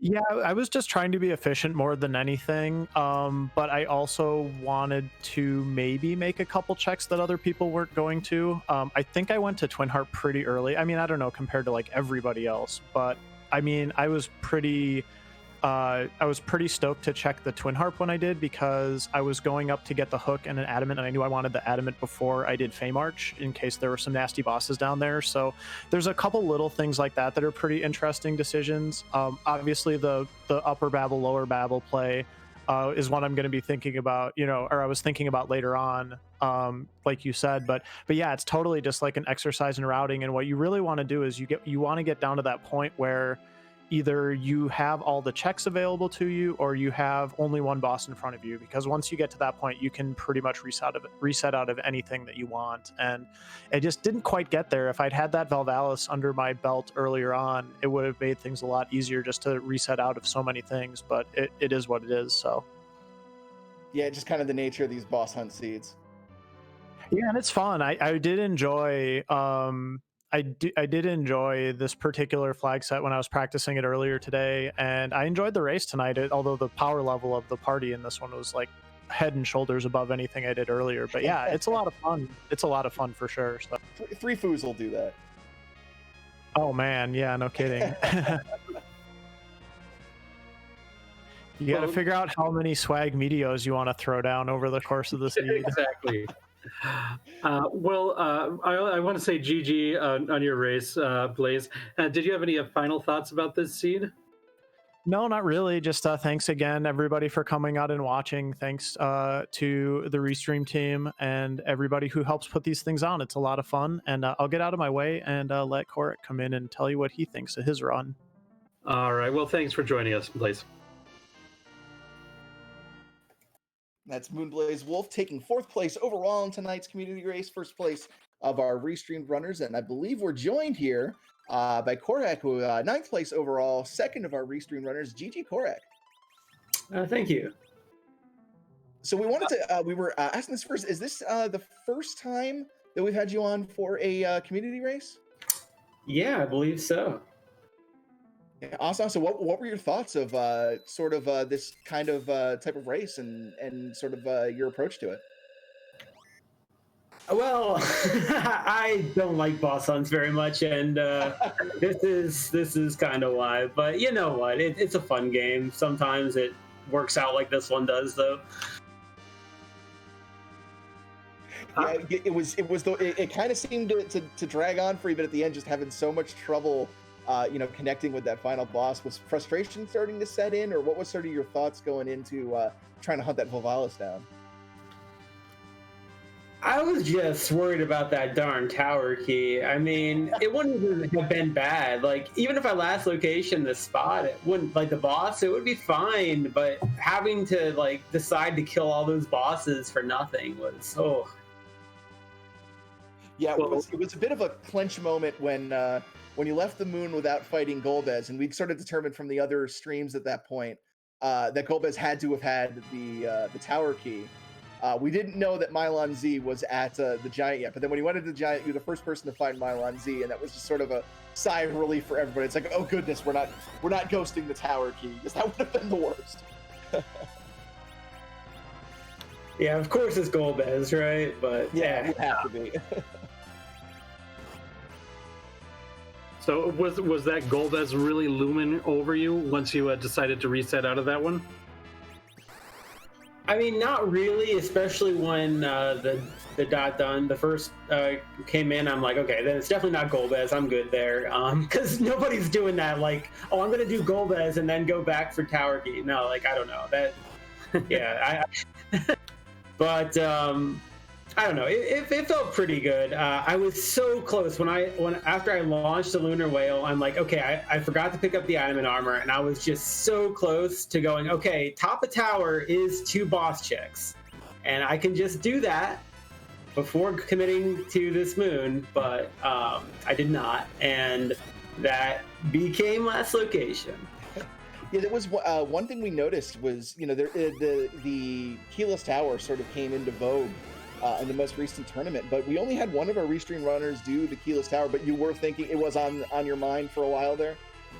Yeah, especially for boss hunt, because you do get that second boss check. You can get that second boss from the hook route without going, and you can get that boss fairly early in the hook route. But if you're going down there, I think you have to go all the way to the King Queen Evelyn spot in a boss hunt. But right. Yeah, I don't know. It seemed like it would have been a decent play to balance out getting 2 more boss checks. If I still had the package King Queen Evelyn, but maybe I could just get those extra 2. I thought about it, didn't do it, and boy, that that came back to bite me. Yeah, it's just you can really just not know what path to take when you're sitting there. You've only got your one objective left, but you've got like 5 different dangling boss fights in 5 different locations. And just did you have like a specific approach on how you sort of valued them or ranked them? I mean, once it starts getting to metagame point, I mean, all bets are off, because at that point it's just do my opponents like just say, you know what, if it's a tower key, I'll last location that too. You could have done that and gotten through the moon very quickly, and then you could have been someone that just immediately checked the hook route. I'm pretty sure I've seen Paranoia in boss hunts before do that very early. So I'm like, okay, well let's do that before we go back to tower. I don't know. I was jumping all over the place, but ultimately we got the last location. Well, I didn't do Luca Cave. I didn't do. There you go. So it wasn't the completely last. So you're good there. Yeah, but this game's a lot of fun, and sometimes they go like this, and sometimes they go a lot better. Well, did you have any final thoughts on this seed or the race in general that you wanted to share with us? No, just thanks everybody for putting on this restream with the commentary, and yeah, thanks for everybody out there for watching. It's a lot of fun, and I'll be back for another race, before you know it. So thanks again. I'll be happy to see you. So congratulations. That's Korak here, taking second place on stream here this evening, 9th place overall. GG, and thanks for coming in for an interview. All right, and now I believe we are joined by Zoe Vermillion. GG's on your finish tonight, Zoe. Thank you very much. Zoe, I must say, you seem to be the one who is willing to make the gambles through up there. Like going through, like you used the warp glitch and got your key item from the sealed cave. Then you decided to go right to the sealed cave and check that boss. And we didn't see anyone. We were hoping that something like that would pay off. You also checked the package boss way earlier than anybody else. We were really hoping, but the real gamble that paid off for you big time early was Keyless Tower. Is that something that you like to do regularly?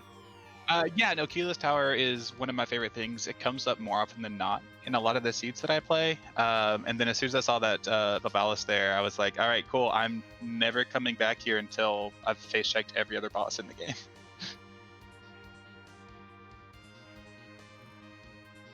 So with the rest of, like, when you finally found that darkness crystal through the Tower of Zot, did you give any thought to maybe going to Giant first, or was it always going to be the Moon first? So when I first saw it, I thought I could go do Darkness first. Sorry, I could do Giant first. I was actually planning on that when I was doing my routing, as I was getting the Earth Crystal and stuff. And then as soon as I got it, I pivoted, just thinking, no, there's way more bosses on the Moon that I can face check. And then if there's some free bosses, maybe I pull that Tower Key, and maybe Super Cannon is the right play. And as soon as when I went to the Giant, I was hoping that it was going to be at the CPU spot, not Elements, because I figure, maybe someone resets out of a nasty Elements spot fight, and then nope, it was there, and the rest is history. Well, how did you feel about this seed, kind of in general? Like, you're given a pretty powerful party. Did that kind of guide your routing in any sense, or was that just a lucky bonus? It absolutely guided my routing. I felt like I could take on stuff with a 2 Fusoya party pretty easily as soon as I got them online. Completely forgot that Dark Elf has ridiculous high MDef, and so I was lucky to have that cane that I could zerk through it, and then got rewarded with nuke and exit, which was nice. But yeah, overall, I routed this because, okay, I've got 2 Foos. There's very little in the game that can stop me, and the stuff that could, I saw early, like Pale Dim when I didn't have nuke. And so just go, clear bosses, clear areas as quickly as possible. That's one reason why I did do the sealed cave boss check. Sure. Was I wanted to make sure it was out of the way. It's the reason one of the reasons I did Keyless Tower was, okay, I'm just going to be done with the underground aside from these summons, and then I'll come back if I have to. And then it was the gauntlet, and like.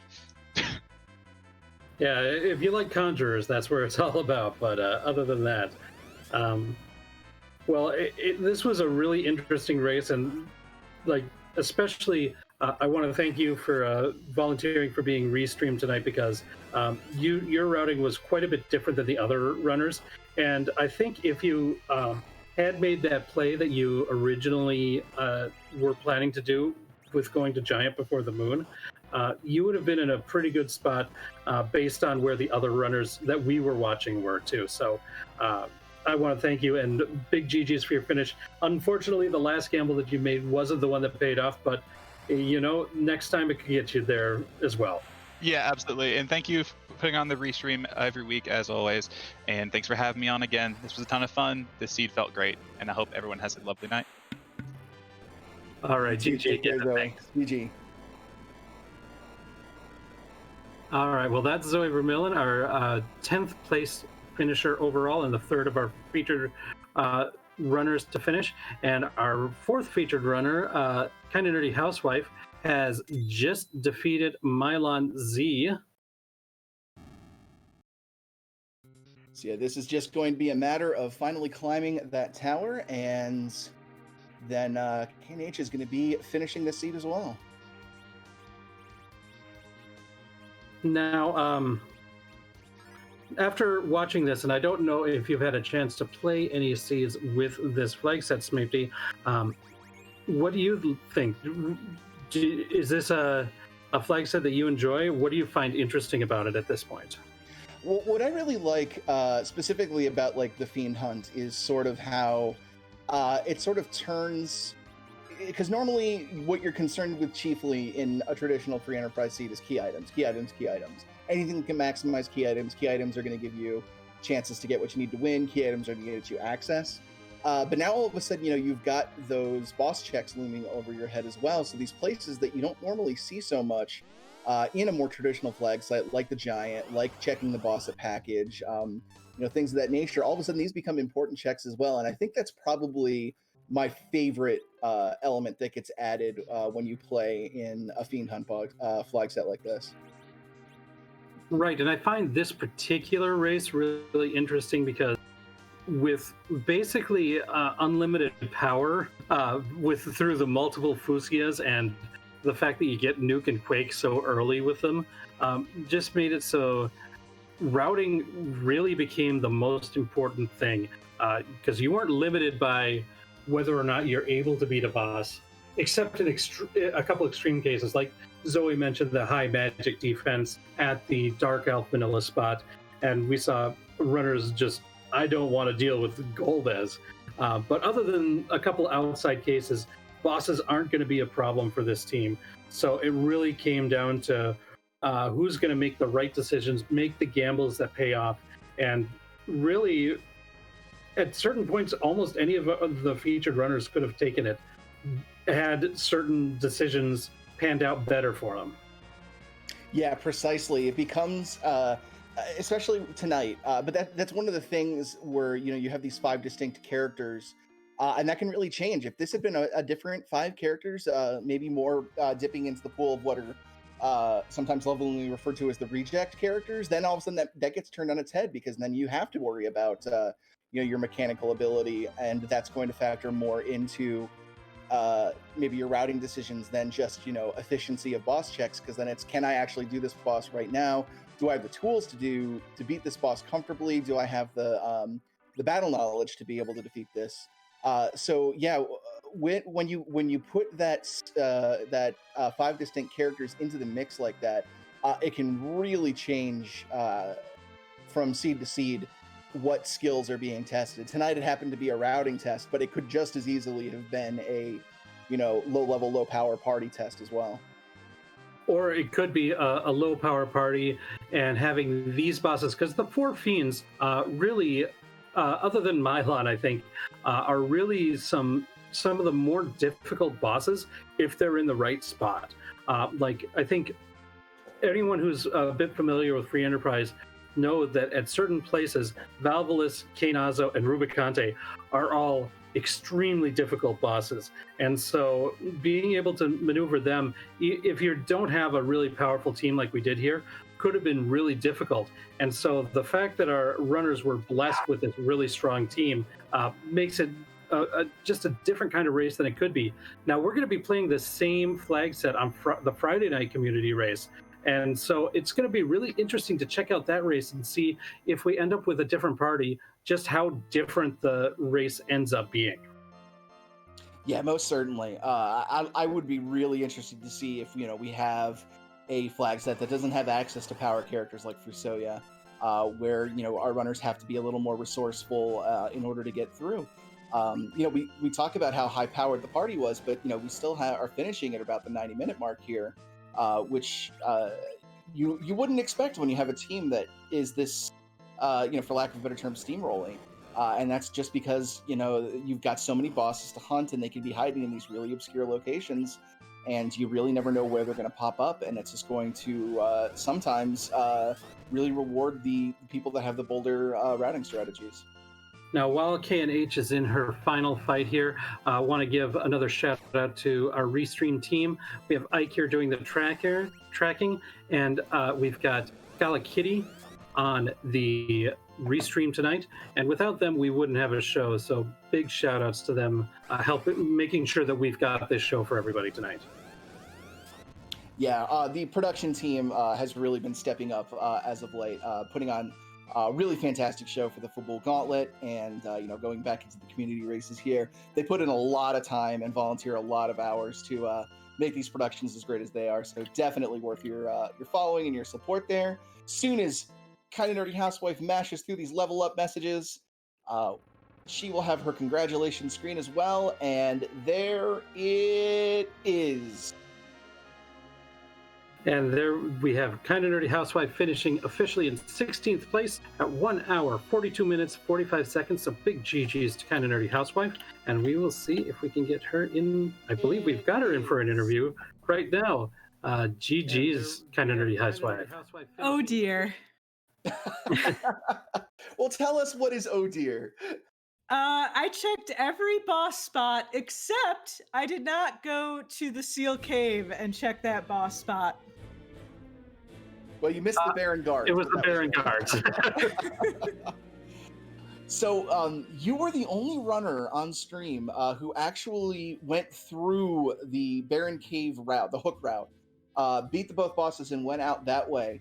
But you walked past the check at the top of the tower. Was that ever? Were you ever even thinking about that possibility of making that check? Yeah. Yeah. Oh, I think you might be bringing up something. I think you might be bringing up something, Safety. Luca Keith and Tower were in the back of my mind the entire time. I'm like, should I do it? It's a really low chance. Should I do it? Yeah, that Tequila's Tower play threw so many runners this race, which was a little surprising just because of how popular that check has become. But tonight it was the Achilles heel for a lot of people. Yeah, it was, and also Mylon being at Elements was also pretty rude. Yeah, just a complete haunted moon, and then no, you still did need the darkness crystal after all. Yeah, I felt really behind after I spent so much time on Plague. So I did check package, and that's why I went the hook route, is because I spent so much time on Plague. I'm like, I'm way behind. I got to do something gambly. So instead of doing Keyless Tower, I decided to do hook route.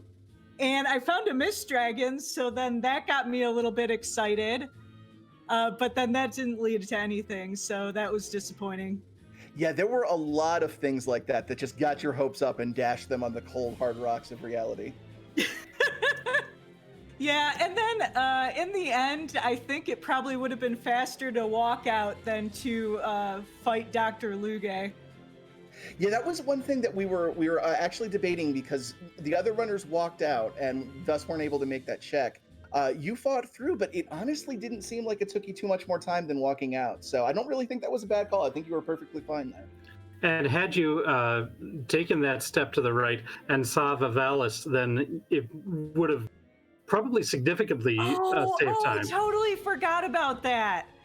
Oh, I forgot about that. You can check the boss with the hook. I only learned that recently, that you can step over and actually check out with the bosses, and I totally forgot that. Well, that would have saved me an entire moon. Oh no! Fingers crossed. We're like, just a little to the right, KNH. Come on! Oh. Yeah, don't mean to rub salt on it, but you were in a good position there, and we'll consider this a learning experience. Yes, I will. I'll know better next time. No, but even still, you played fantastically. Finishing this sub 2 hours with some pretty nasty boss hunts thrown in there. The tower key hidden behind Golbez on the moon that nobody wanted to fight, and that just ended up being ends up being a red herring anyway, and still getting it through with the keyless tower there. So still very, very well done tonight. The other funny thing is when I went down to do Odin's spot, I was trying to life glitch those guards, but then I'm like, wait a minute, I have 2 Fusoyas. I don't need levels. You get into the habit sometimes. To fight. It's like muscle memory to do life glitch in certain fights, isn't it? Mm-hmm.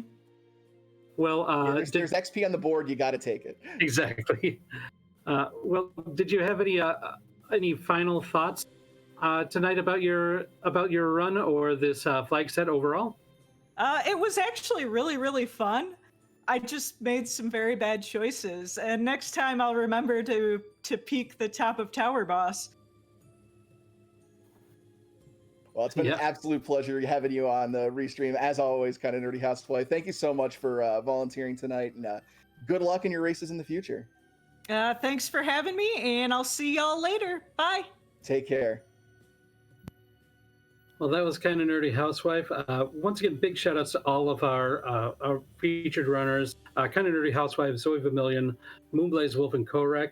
All great runners, great members of the community. Whether they just learned that you can see the top of tower after completing hook route, or if that's something that they've known for eons, they're all great members of this community, and it's a pleasure to watch them. Absolutely. And if you want to join in on these community races or just learn the game in general, we've got the Discord link in chat there for you. Feel free to jump in, ask any questions you want. Love having new people, love training people with what we know, and having a real good time on these Monday and Friday community races. They really are a blast. So happy to get to be a part of it here tonight. And if you want to watch more races, our restreamer Skullacator just posted the link to the Free Enterprise Twitter, and they always tweet when we're going to be doing one of these races. Yeah, and for now, we're going to give you a little bit more Free Enterprise. We're going to be sending you over to Zyrak. He's going to be practicing for the Bingo-thon coming up later this month. That's going to be Free Enterprise done bingo style as part of that marathon. For that particular race, Invenerable and myself will be doing the commentary for that. So definitely look forward to that. I believe that's May 22nd coming up. So give Zyrak some love. Enjoy some more Free Enterprise tonight. And for the rest of the commentary team, Scholar Kitty doing the restream, Akir doing the tracking, and my co-host and eternal rival, Rex Rowell, I'm Smatey, and thanks so much for watching us. Bye, everybody.